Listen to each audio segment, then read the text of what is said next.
there are a lot of challenges that we have to face. But before I go into that, I know that you are given a 1 month academic leave. I must advise you to optimize that 1 month leave, starting from the advice of the superintendent. He has said that you must optimize it. Probably go to serious matters within that 1 month, including building a family. I don't mean, who of you are getting married after graduation?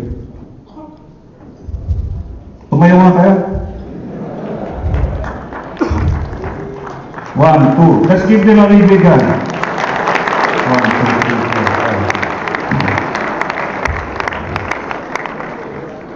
5. You must be very fast. Or very